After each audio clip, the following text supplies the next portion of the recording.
Madam Chair, honorable members of the European Parliament, distinguished colleagues. It's an honor to address you today on the occasion of the 15 years of the Istanbul Convention, a landmark instrument that remains the most comprehensive and detailed regional treaty on violence against women. Allow me to begin by reaffirming what I have consistently stated throughout my mandate. The Convention represents a historic achievement.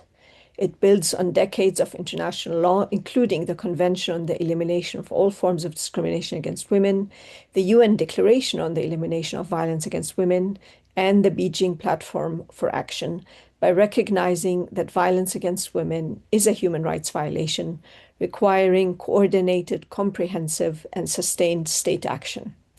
It provides a holistic framework grounded in prevention, protection, prosecution, and integrated policies, the so-called 4Ps, and has contributed to tangible progress across Europe, legislative reforms, improved services for victims, and greater public awareness. And yet, 15 years on, our task today is not only to celebrate, but to reflect honestly and to act decisively. The Convention's strength remains undeniable. It establishes a binding due diligence obligation on states to prevent, investigate, punish, and provide redress for violence against women, an obligation firmly rooted in international human rights law. It recognizes that violence against women is both a form of discrimination and a manifestation of historically unequal power relationships between men and women. It is reinforced by a strong monitoring mechanism through Grevio, which provides indispensable oversight, comparable evaluations, and expert guidance. And importantly, it has served as a driver of national reform, informing legislation, national action plans, and institutional coordination across Europe.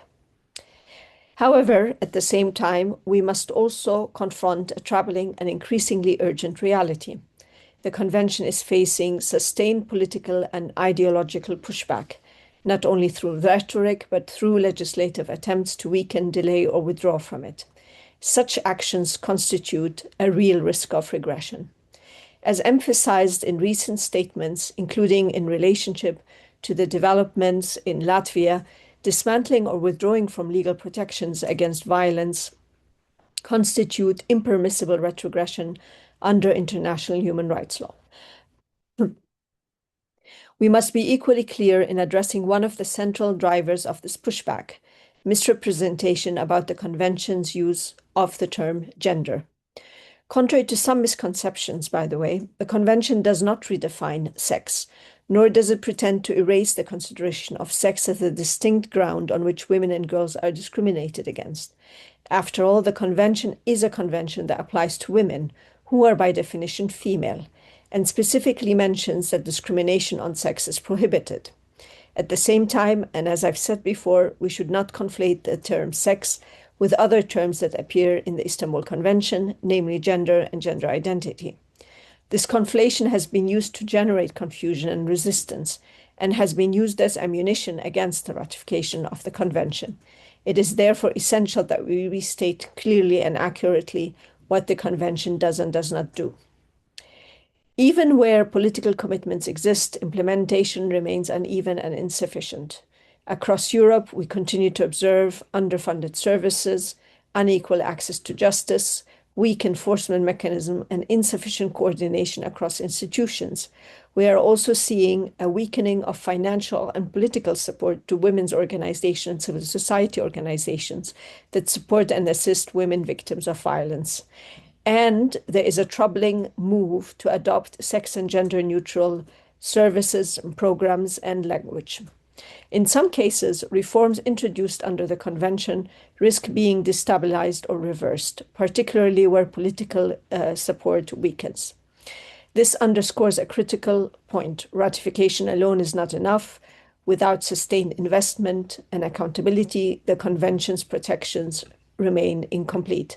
And I think we see that nowhere more clearly than in Turkey, which hosted the signing and coming into being of the Istanbul Convention, yet Turkey withdrew from the Istanbul Convention which is really unfortunate.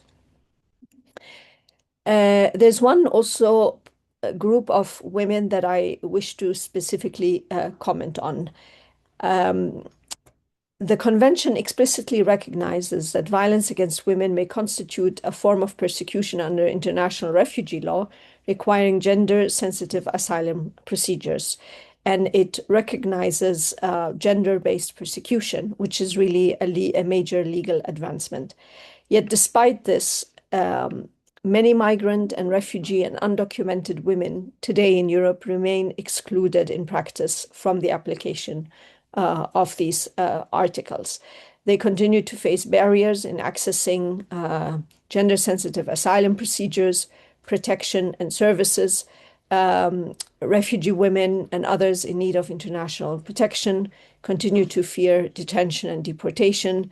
They must therefore remain locked in abusive relationships in order to continue to secure their legal status, and they experience a lot of discrimination by institutions. So therefore, there is a risk that the object and purpose of the convention for this group of women is undermined. The convention also, we must remember, does not exist in isolation. It forms part of a broad legal framework that includes, as I mentioned, various international human rights treaties, but also the European Convention on Human Rights. And weakening the Istanbul Convention, therefore, has system-wide consequences.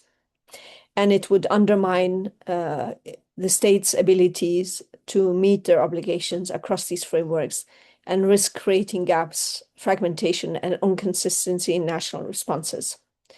Within the European Union, its standards are reflected in binding instruments, including in the Directive on Combating Violence Against Women and Domestic Violence. So retreating from the Istanbul Convention risks misalignment within EU law and obligations.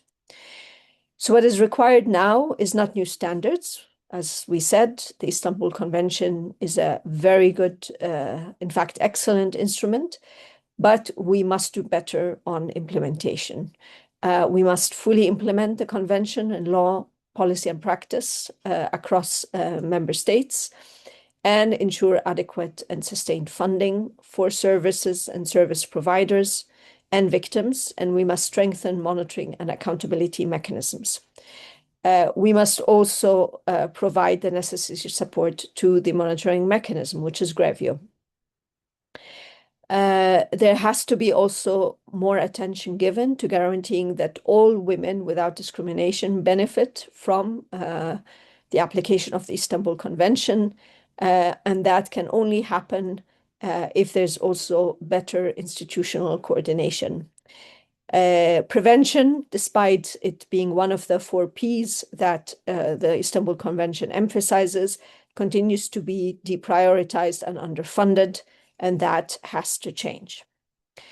So, honorable members, 15 years after the adoption, the Istanbul Convention stands at a decisive moment. Its standards are clear, its obligations are binding.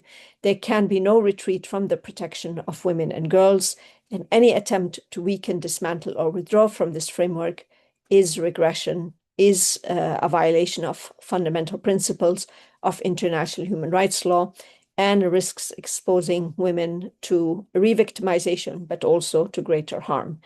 Therefore, I urge you to act with clarity and resolve, to fully implement the convention, to urge your states to fully implement it without delay and selectivity, and to guarantee protection for all women, including migrant and refugee women, without exceptions. I thank you.